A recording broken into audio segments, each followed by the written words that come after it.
I got so much motherfucking design on right now. Break it down, bring it back, make it clap. I got 3 old thoughts, new guap, wear that thing. Bitches on my line, and you know they come strapped. Hold up, what it not, 45, scope it cash like whoa. How you fucking with these hoes up? Baiklah, sebelum saya memulai presentasi, izinkan saya untuk menyampaikan sebuah pantun. Gubernur datang mencari aspirasi, masyarakat kecil inginkan solusi. Izinkan saya memulai presentasi, semoga nanti mendapat apresiasi. Assalamualaikum warahmatullahi wabarakatuh.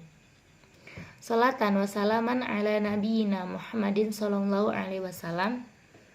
Yang mana pada kesempatan kali ini kita masih diberi kesempatan hingga bisa melakukan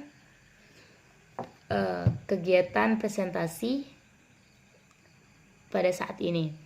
Langsung saja, saya Azika Roma Paira dengan NIM 23110036 dengan dosen pengampu Ibu Nurul Widya SSI MSI pada mata kuliah Biologi Sel.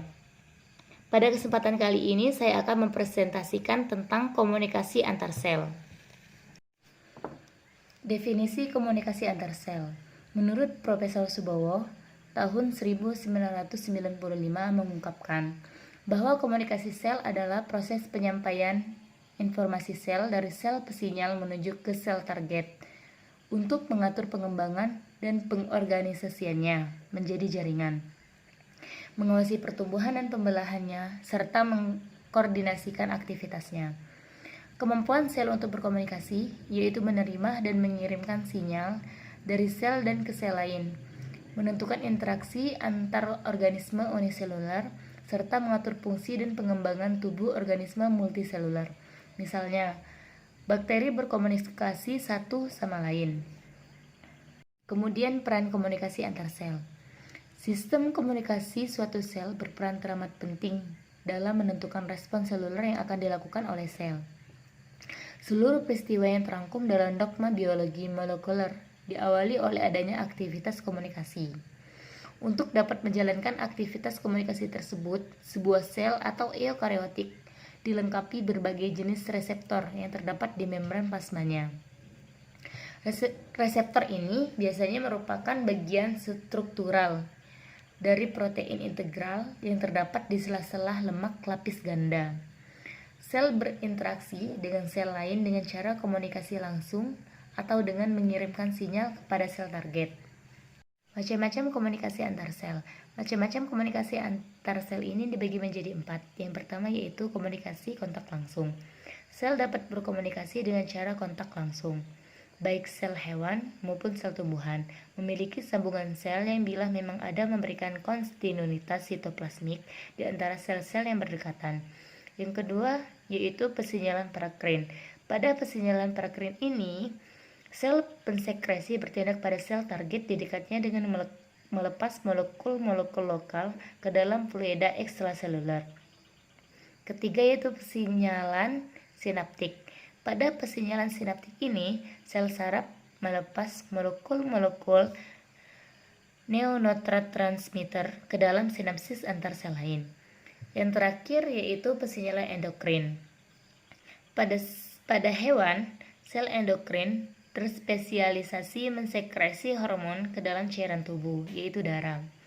Hormon dapat mencapai hampir seluruh sel tubuh, tetapi jika dengan pengatur lokal. Kemudian tipe penyampaian molekul sel dalam komunikasi antar sel. Itu ada 4. Yang pertama yaitu endokrin. Endokrin adalah sel target jauh dengan media hormon yang dibawa oleh pembuluh darah. Yang kedua ada parakrin. Parakrin di sini ialah sel penyekresi bekerja pada sel-sel target yang berkaitan dengan melepas molekul regulator lokal, misalnya faktor pertumbuhan, ke dalam cairan luar sel. Yang ketiga ada autokrin, adalah sel responsif terhadap substansi yang dihasilkan oleh sel itu sendiri, atau dengan kata lain, sel penghasil mediator berperan juga sebagai sel sasaran. Yang terakhir yaitu sinaptik, adalah tipe pesinyalan jarak jauh melalui sistem persarafan. Sel saraf melepaskan molekul neurotransmitter ke dalam sinapsis sehingga merangsang sel target. Kemudian metode penyampaian sinyal. Metode penyampaian sinyal ini juga dibagi menjadi 4. Yang pertama yaitu komunikasi langsung, yaitu komunikasi antar sel yang sangat berdekatan karena mentransfer sinyal listrik atau ion-ion. Yang kedua ada komunikasi lokal, di mana komunikasi lokal ini terjadi melalui zat kimia yang dilepaskan ke cairan ekstrasel yang berdekatan ataupun kepada sel-sel yang berada jauh letaknya. Yang ketiga, komunikasi jarak jauh adalah komunikasi yang berlangsung melalui sinyal listrik yang dihantarkan sel saraf atau sinyal kimia, hormon atau neurohormon. Yang keempat yaitu dengan membentuk gap junction sehingga terjadi hubungan sitoplasma dari kedua sel yang berkomunikasi tersebut. Kemudian tahap komunikasi dalam sel. Tahap komunikasi dalam sel ini dibagi menjadi 3. Tahap yang pertama yaitu tahap penerimaan. Pada tahap ini, sel target mendeteksi molekul sinyal yang berasal dari luar sel. Sinyal kimiawi terdeteksi ketika molekul sinyal berkaitan dengan protein reseptor yang terletak di permukaan atau di dalam sel. Yang kedua yaitu tahap pengikatan molekul. Pada tahap ini, molekul sinyal memiliki bentuk yang komplementer dengan situs reseptor yang melekat. Melekat seperti anak kunci dalam gembok atau substrat dalam situs katalitik suatu enzim. Molekul sinyal berperilaku seperti ligan. Istilah molekul yang berkaitan secara spesifik dengan molekul lain seringkali berukuran besar. Pengikatan ligan menyebabkan protein reseptor mengalami perubahan bentuk. Umumnya, efek pengikatan ligan menjadi agregasi kedua atau lebih mengaktivasi reseptor lain berinteraksi dengan molekul lainnya. Dan yang terakhir yaitu tahap responsif atau respon. Pada tahap ini, sinyal yang ditransdusikan menyebabkan aktivitas seluler seperti glikogen, fosfolirase, penyusunan ulang sitoskeleton, atau aktivasi gen-gen spesifik dalam nukleus. Nah, kemudian tahap pesinyalan sel.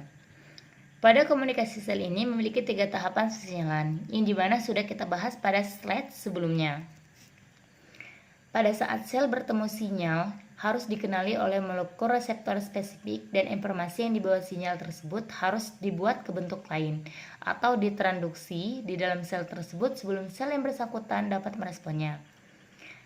3 tahapan pesinyalan yang sudah kita bahas tadi yaitu ada penerimaan, transduksi, serta respon. Pada gambar di bawah ini bisa kita lihat terdapat 3 tahapan yaitu penerimaan, transduksi, serta respon, di mana molekul sinyal ini,